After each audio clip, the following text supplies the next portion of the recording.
Hi sewing friends, I'm Karina from Lifting Pins and Needles. Welcome to my channel. Thank you so much. I can't thank you enough for all the heartwarming comments I've been reading on my last video. If you haven't checked that out, please go and check that out. There might be a little bit of a surprise there for you. I'm not going to mention any more, but it's been so nice to read everything you have to say. And at this point I am not responding to comments because I don't want to skew the random comment generator I will use next week. So once all this is done, I will be responding to each and every one of you. Thank you so much. Today I want to show you a new pattern release from Itch to Stitch, and this is called Isidro top. Now Isidro is a very commonly used name of streets and towns and even some men in Latin America. Growing up, one of my teachers was called, his last name was Isidro. Anyway, that is the name of the top, Isidro. That's how you pronounce it in Spanish. And this is a super feminine level up of a tank or basic t-shirt. Designed for knit fabrics. It's got lovely little gathers at the center front, very slight, very gentle gathers there.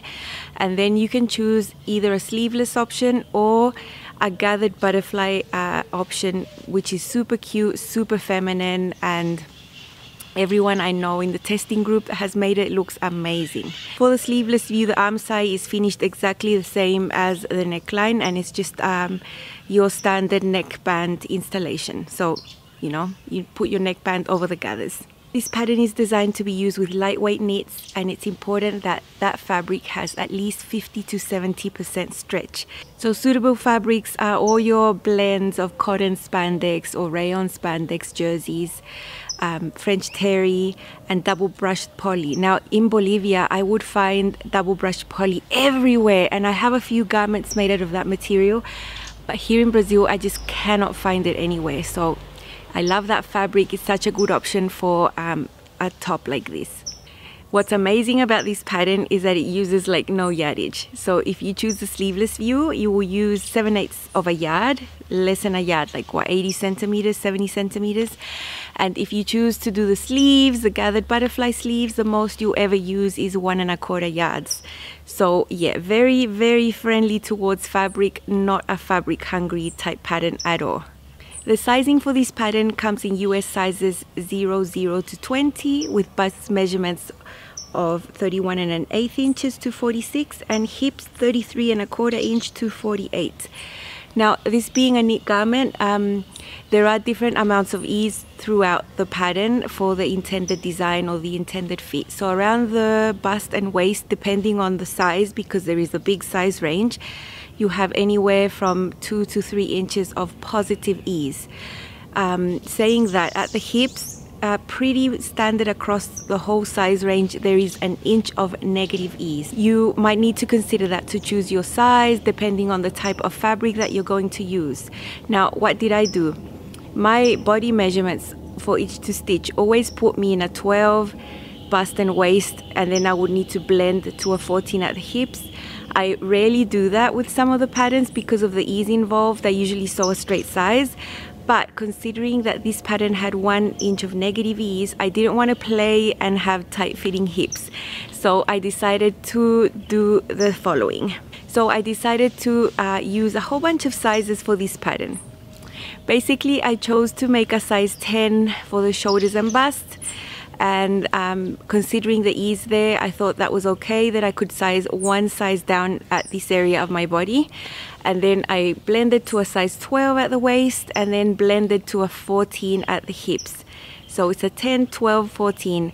Very easy to do. You just blend the lines gently through the pattern. If you want me to show that more in detail in another make, please let me know, because I always mention that I do that, but I've actually never shown you how I draw that on the pattern. So let me know in the comments. I made 2 versions for this test. I made one in a Liverpool knit fabric, which is not a lightweight fabric, but it does have the recommended stretch. I mean, it's 50, you know, if I want to be generous, I would say it's 40. But I wanted to use the fabric because last year with the same fabric I made the Lindy tulip skirt by Itch to Stitch, and I wanted to see if I can play around with having the skirt and the top so I could wear them together or not. So I decided to go with that. So the neck band, everything is straightforward there.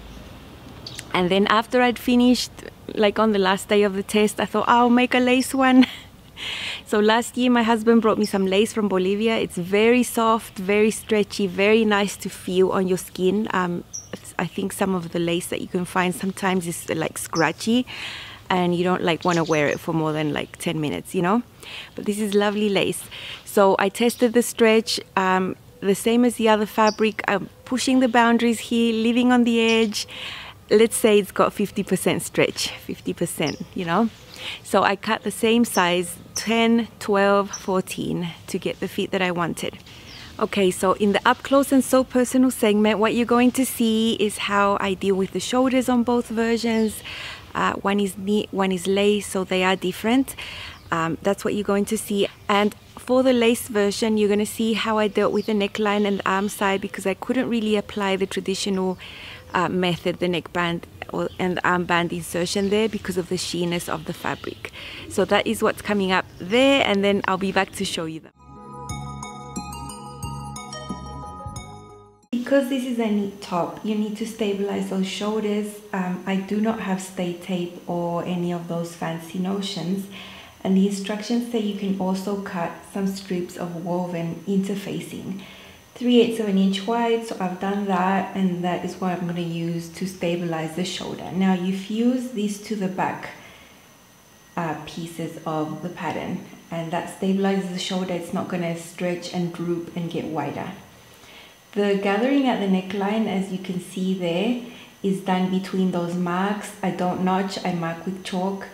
And then you can see I'm marking the middle of my front neckline, and it has a little pattern piece that's not for you to cut, but it's just as a reference to see how much you need to gather. So you can see there I've gathered the right amount on both sides, and I can go ahead and apply my binding like normal. Now what do I do with lace? I can't stick anything on lace, so I am going to bind these seams with a strip of tape that I cut, that is not cut on the bias, but I put it through the machine, and I have put that, and it'll serve a double purpose to stabilize the shoulder and to finish the seam of these shoulders of the lace one that I've made. I had to make some changes for this version because of the nature of the fabric. So you can see me sewing that. So there you can see it's stabilized and it's not going to move anywhere, and from the outside it's going to look nice and tidy as well. Now because this is totally sheer, I am doing the binding a little bit different. I cut strips of jersey with a leather-like side, and I was able to pass them through my bias tape maker, although this is not cut on the bias, but I was able to get that little crease there. So I have corded my neckline. It's very fiddly, the pins always want to fall off the lace, and I've corded my neckline, and I'm going to sew that on as per usual. Once I've sewn that on, I'm going to fold that, and with that little crease that I had from the iron, I'm going to fold that on top of the seam, and it's going to be a really clean finish, and there's not going to be anything seen, you know, like a normal binding would. You would have like seam allowance on the other side that through the lace you would see, and I don't like that. So I have sewn on the binding on the neckline, and I have already, you know, done the hand basting, and then I have to sew that, and then I'm done. So here is the Liverpool one that I made. You can see the little gathers here or not because of the busy print, you know, but they are there or in that area. I think they're super feminine. It's very nice there. I'm not sure that you're going to see, but they are there, all the little gathers. I did here the normal neckband. You can see there's like excess there, and that's fine. It's not a garment that has sheerness, you know. And I did top stitch there. Now on neckbands, the few times I top stitch, because I rarely do, I like to top stitch on top, like above the seam, not under the seam. I rarely top stitch down neckbands, but because this fabric is medium, I would say, I decided to do it. So I have top stitched the arm side and the neckline there. So it's a very nice top. You can see it's got shaping on the side. It's not a box, it's not a square, and it's quite flattering on. So that is the first one. Here's the lace one that I made. So you can see the trees and me behind it because it's just completely sheer. I took advantage of the scallops that they had there, so I didn't need to hem. So that's all super nice with the little scalloped edges at the bottom. And you saw that I did the binding a little bit different, similar to what you've seen in the past with my Margot top. The only difference is because this jersey was quite stiff and like very structured, I was able to cut the normal, you know, I used the same neckband and armcyse pieces of the pattern, but I was able to pass it through the bias tape maker to get the crease lines there. So it's not cut on the bias, but you can put strips of stuff through the bias tape maker anyway. So that's what I did with that, and I think it looks really cool. It's a leather look jersey. So it looks sort of like leather, but it's not. It's just a jersey, and I did that for the binding there, and I really like the result there. You saw how I stabilized the shoulders there, and also that finishes this, you know, the shoulder seam, so no stretching out or going out of shape there. So one thing I would say, if you're using a fabric that is not in the recommended fabrics like I am, like this, because there's nowhere it says lace, you know, there are certain things that you need to think about and change. I can't just stick to the same construction method I used for this one. Of course, this one's easier. And if you're not that experienced sewing, I would stick to the jersey, you know. But I like to challenge myself sometimes to create something special, and that is why I created this one. So I'm always going to wear this with something underneath. Don't you worry, I won't just be wearing this with a bra under, because that is not my jam. So yeah, so I have this one on. I'll just come up close so you can see the neckline there. The little gathers are right there. I did have to do a narrow shoulder adjustment for this one, just 1/2 inch. Little tiny bit, because my version was hitting right there, just over what I prefer. So for comfort, I did that. And then you can see it's got shaping here, and I like the length of this. This is my preferred length. And when tops are a bit longer, I usually cut them to this length. Just mid-hip, I think, is good for me. Okay, here's the lace one. You can see the little gathers coming out of the neckline right there. The binding there is really nice and neat. I have it with a coral cami underneath, and I think that really shows off the scallops right there. And yeah, the feet at the back is fitted but not excessive. So I love this to dress up a pair of jeans like this. It's one of my favorite ways that I will wear this. Now for the lookbook, you're going to see at the end of the video, I played with using these two pieces in a myriad of ways. So yeah, the lookbook might look a bit crazy. There's different outfits there, different colors. They don't match between each other. They don't have to, because these are totally different pieces, you know. But I wanted to show you how versatile these are for me, and how I will wear them out when I wear them, you know, in my daily life. This pattern was released today. It will be on sale for a week until midnight next Monday, the 29th.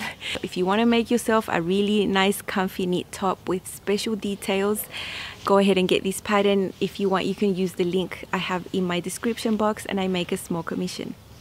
Thank you so much for joining me. Don't forget to like, subscribe and share, and if you haven't clicked on the notification, please do, so you don't miss a sewing tip with me. I'll see you soon. Bye.